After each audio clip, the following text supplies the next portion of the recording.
Welcome back, lovers. It is Afternoon Express here on S3. Now, Jay is back with his fantastic hacks.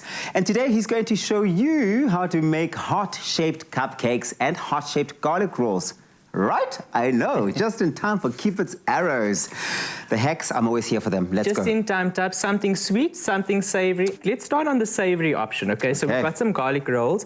What I'm going to ask you to do, Tubbs, just dip your fingers into some cooking oil like that. Okay. Give your hands a bit of a rub. Yeah. So this is a great way to prevent it from sticking to your fingers. Oh, right? My word, Jay. Keeping that pedicure, that manicure intact, right? Well, this is great. So just give it a quick rub. Okay, take a sort of a golf ball-ish size dough. Yeah. Okay, just give it a little bit of a roll.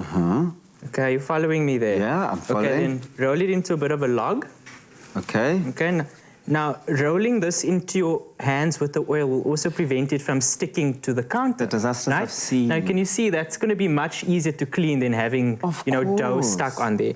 Okay, so take your log, okay, sort of place it horizontally. Is that horizontally or is it vertically? Is that vertically? I mean, it depends on how you're facing and where you're facing. Take your serrated knife, right? Yeah. Okay, and then we're going to sort of split the two into half. Okay, I love this. It's now, like you can play around with the size with this, right? So you can really just like make it wider in how you're cutting it, or what do you mean by play with size? You could make it bigger, you could make it smaller. So these are nice little dinner roll sizes that are perfect for dipping into something like the mussel dish that we've just made. Stunning. Okay, so you've got, okay.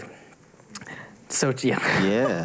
Tubbs had a bit of a parting broken of the hearts Dead Sea. find each other again sometimes. Love that. Okay, so you're looking for about a V shape, right? Then what you're going to do is take each end and just roll it into itself, right? Are you following over there? I'm following, yeah. So this is not only Jay's hacks, it's Jay's cook-along. So you better cook along. Okay, I'm definitely doing this one. I'm doing this. Okay, cool, That's amazing. Okay, so I'm going to roll both ends into a beautiful heart. Flouring your baking tray as opposed to baking paper. Now, flour prevents it from burning, and it also prevents it from developing a crust. So a lot of people will brush their rolls with oil, but you can also flour them.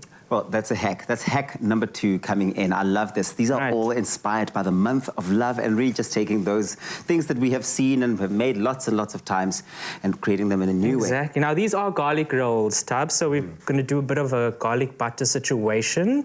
I've got a damp tea towel, Tubbs. Okay, so we're going to repeat the process for the remainder of the dough. This will make about 12 to 24, depending on the size. So if you're going for this size, you'll get 24 comfortably out. A bit bigger than the ones we've made before, you'll get about 12.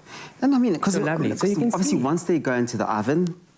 Exactly. So this is where the tea towel comes into play. So we're going to cover it with a tea towel. Now, I prefer a damp tea towel just because it prevents, once the dough rises, it prevents it from sticking. So if you use cling wrap, sometimes it sticks to the cling wrap. And it's a complete mess, especially when you've worked so hard on creating those shapes. Damp tea towel is the one to go. This is a masterpiece. You really want to make sure you do it properly. Love that you're giving it taste. So these are going to rise for about an hour until they doubled in size. Into the oven, 180 for about 20 minutes. It's a special treat. Oh, garlic rolls are my favorite, Tubbs, and I'm glad that you're enjoying it over there. So dipping into something like the mussel dish we made, perfect for any occasion. Right, so now we've cleared up the savory section. Now it's onto the cupcakes, right? Yay! Yay! All right, let's go. What are we doing here now? Okay, so we've got this cupcake holder, right? Correct, yes. Okay, so I'm going to just motor on with these ones, Tubbs, and in fact, I'll give you one to taste for now. What is this mixture you've got there?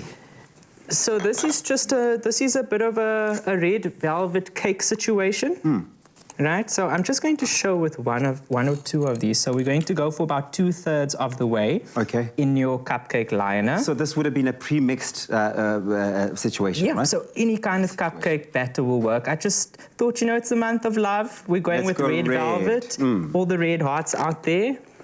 Right, so we've filled it basically normally as you would with a normal cupcake, but this is where the heart shape comes in, Tubbs. Now, I've got these little foil balls.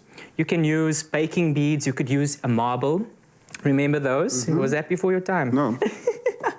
Exactly. So those withstand the heat in the oven, but foil works just as well. And what you're going to do is just wedge that to the top. Wow. I mean, how simple is that? Simple, but just genius. Genius that wherever that idea came from. I love that. There you go. The ease of it all. And better to do it when the batter is actually into the tin. If you try and do it when there's no batter, it sort of flips around. It makes it very difficult to do it without the batter. Then your cupcakes are going to come out really just looking a little bit disastrous. Right. So into the oven, baking time according to whatever recipe you've used. Okay, I'm going to set that aside. I love this. Now you can Jay, see. This is creative. It's so easy. It is so easy. I love that. It's so easy. Now, when you take them out of the oven, right, sometimes you'll find with a cupcake, it will rise quite a bit, leaving quite an, an unpleasant dome, right? Yeah. Okay, so persevere through it, people. Persevere. I like that. I like that. I just use that knife. Yeah, sure. There. Give it a clean. So I imagine that this is how you treat the people that you love. Oh, I love doing this. You find those creative hacks and you bring them to life during those times. I love it. Also, just because this is my love language. It really is. I love baking. I love food. And I love, helping people along the way as well. As you are with me, right? Exactly. So I've just trimmed off the top tubs, and that gives it a bit more of an even playing field for us to get icing. So I've got a bit of icing here. What do you do with those cuttings? I mean, come on, you've shaved so much off, I'm sure, by the time you're done. What do you do? I eat them.